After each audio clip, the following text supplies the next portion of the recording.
Hi everyone, स्वागत है आपके अपने चैनल सरकारी नौकरी में। 69,000 शिक्षक भर्ती में भ्रष्टाचार के विरुद्ध अभ्यर्थियों ने पोस्टर अभियान जारी किया है। इस पोस्टर अभियान को छात्रों ने गांधी प्रतिमा बालसन चौराहे प्रयागराज में जारी किया है। पोस्टर के माध्यम से भर्ती परीक्षा रद्द कराने, भर्ती की सीबीआई जांच कराने और इसमें संलिप्त दोषियों को गिरफ्तार करके उनके ऊपर आवश्यक कार्रवाई कराने और भ्रष्टाचार पर चुप क्यों बैठे चौकीदार, भर्ती नहीं है भ्रष्टाचार, तानाशाही सरकार है, यूपी की बड़ी महामारी परीक्षा से पहले ही आंसर की जारी, भ्रष्टाचार नहीं रोजगार चाहिए, 1 करोड़ का हिसाब चाहिए, तमाम तरह के नारे अभ्यर्थियों ने लगाए हैं। मोर्चा के सह संयोजक सुमित गौतम और अन्य अभ्यर्थी उनके साथ अन्य जिलों से आए हुए मौजूद रहे। आप उनके हाथ में जो है बैनर पोस्टर देख सकते हैं। ये न्याय मोर्चा से जुड़े छात्र हैं जो प्रयागराज में प्रदर्शन कर रहे हैं। ऐसे जिलों में हर एक जिलों में अभ्यर्थी जो हैं प्रदर्शन कर रहे हैं।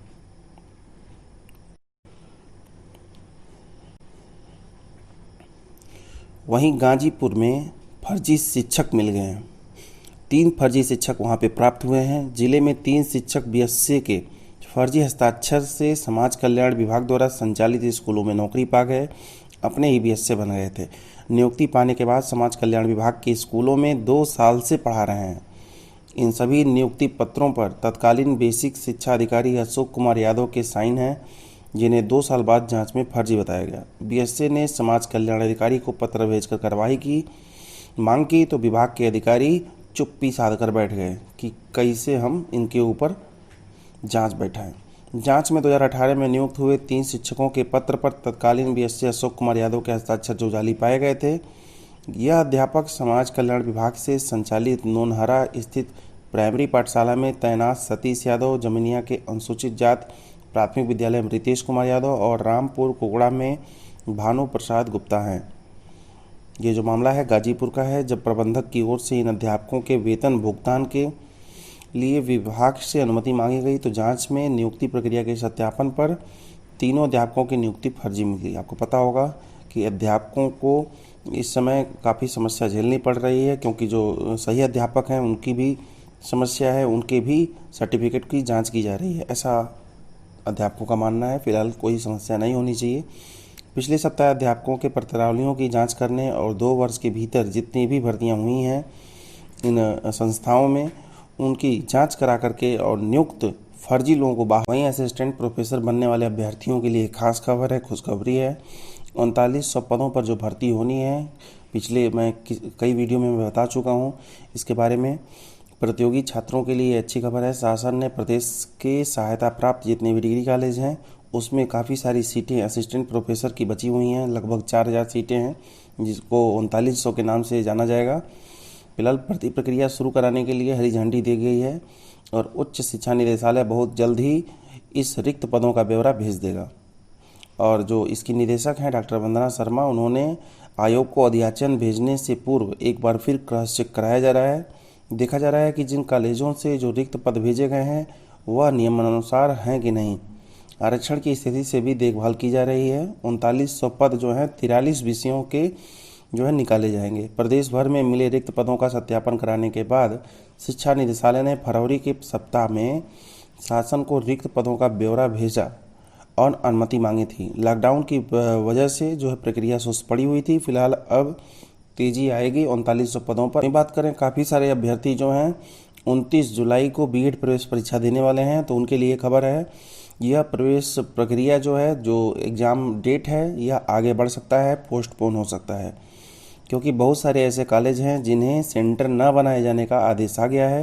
तो ऐसे में बहुत ज़्यादा समस्या आ गई है, क्योंकि काफ़ी लोगों का जो सेंटर वहाँ पे बनाया गया था उसको अब कैंसिल किया जा रहा है। ऐसे में प्रवेश प्रक्रिया जो है आगे बढ़ सकती है। वहीं जो स्टेट यूनिवर्सिटीज़ हैं जो यूजीसी से रिलेटेड हैं, यूनिवर्सिटी ग्रांट कमीशन से, और उसमें बीए बीएससी जो भी ग्रेजुएशन आप कर रहे हैं, चाहे जो भी आप कोर्स कर रहे हैं और उसके लास्ट ईयर में अगर आप हैं ग्रेजुएशन के, तो उसकी परीक्षाएं 30 सितंबर तक कराने जाने का जो है शासन का प्रस्ताव भेज दिया गया है।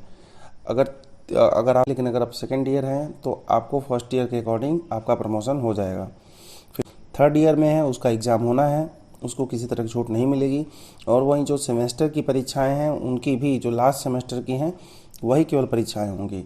जो डीएलएड हैं उनकी भी परीक्षाएं जो है लास्ट सेमेस्टर की ही होंगी। फिलहाल अभी डीएलएड मामले पर कुछ खास फैसला नहीं आया है, लेकिन आंकड़ों के अनुसार यही पता चल पा रहा है, जैसे कि आंकड़े हर परीक्षा के आ रहे हैं, कि लास्ट सेमेस्टर की ही परीक्षाएं हो पाएंगी।